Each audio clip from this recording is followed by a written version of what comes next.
Biden pledges military aid, political support for Israel amid Gaza war. Hello and welcome to this news briefing as we explore what the U.S. wants in Israel as she unreservedly pledges support as war rages on in Gaza. Let's get started. The President of the United States issues a stern reprimand to Hamas and provides unequivocal support for Israel's responsibility to respond to assaults. In a speech given on October 10, President Joe Biden declared, "Let there be no doubt. The United States of America has Israel's back." The District of Columbia, in response to an unprecedented onslaught carried out by the Palestinian group Hamas over the course of the weekend, President Joe Biden of the United States has said that the United States will provide unflinching support for Israel as it continues to strike the Gaza Strip.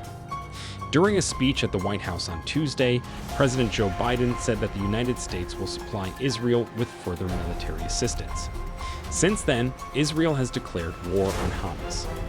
In addition to this, he emphasized the severity of the attack that took place on Saturday, which resulted in the deaths of hundreds of people and the capture of others, and he linked Hamas to ISIS, accusing it of terrorism. "This is what they mean by human tragedy, an atrocity on an appalling scale," added Biden. "We are going to continue to stand united in our opposition to the hatred and violence that is being perpetrated by terrorists, and in support of the people of Israel, who are suffering losses that are incomprehensible." However, the President of the United States did not disclose any specifics regarding the objectives of the Israeli military operation in Gaza.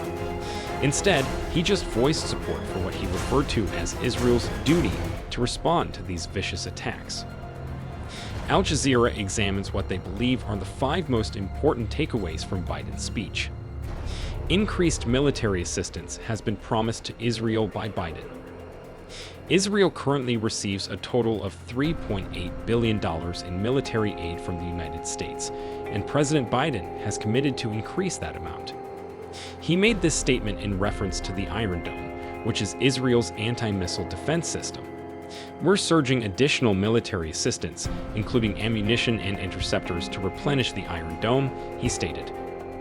"We are going to make it our top priority to ensure that Israel does not run out of these vital assets in order to defend its cities and its citizens." It is highly possible that the President of the United States was referring to both Israel and Ukraine when he made his request to Congress to take urgent action to fund the national security requirements of our critical partners. Ukraine is currently defending itself against an all-out invasion by Russia. This has nothing to do with the party system or politics. It's not just about the safety of the United States of America. It's about the safety of our entire world, he explained. Biden went on to say that his administration is in near constant communication with its colleagues in the Israeli government. According to the White House, President Biden has been receiving daily briefings from his security staff in order to keep a close eye on the developing situation. Earlier on Tuesday, he engaged in a conversation with Benjamin Netanyahu, the Prime Minister of Israel, for the 3rd time in as many days. There are Americans among the detainees held by Hamas. The number of American detainees held by Hamas was not specified, but President Biden has verified that they are among the group. In addition, he stated that 14 citizens of the United States had been slain in the incident.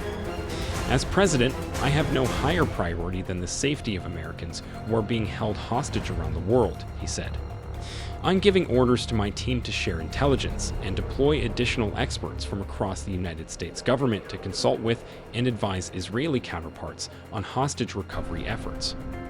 I'm directing my team to share intelligence and deploy additional experts from across the United States government."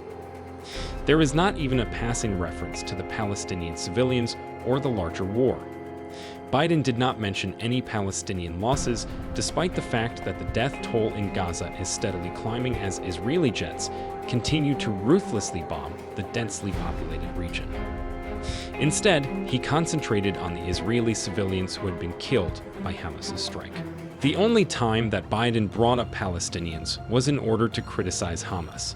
According to what he had to say, Hamas does not stand for the right of the Palestinian people to dignity and self-determination. Its stated purpose is the murder of Jewish people, as well as the destruction of the State of Israel.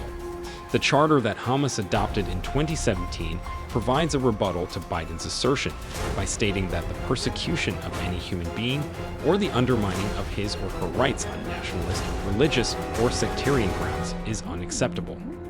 Biden did not address the fundamental issues that led to the war either. The leaders of Hamas have stated that they carried out the attack in retaliation for Israeli abuses at the Al-Aqsa Mosque in Jerusalem, the near-daily violence against Palestinians in the West Bank, and the embargo that has been imposed on Gaza for nearly 20 years. A number of prominent human rights organizations have leveled the accusation that Israel is practicing apartheid against the Palestinian people. The United States of America warns against taking advantage of the war.